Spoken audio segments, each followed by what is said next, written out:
ٹھیک ہے.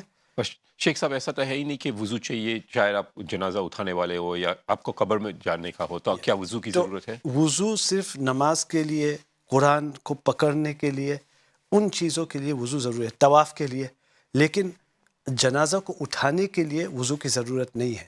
غسل کروانے کے لیے وضو کی ضرورت نہیں ہے. ہاں اچھا ہے کہ آپ کے پاس وضو ہو جب آپ غسل کرانے والے ہوں، یا آپ جنازے کو اٹھانے والے ہوں، یا آپ قبر کے اندر جانے والے ہوں.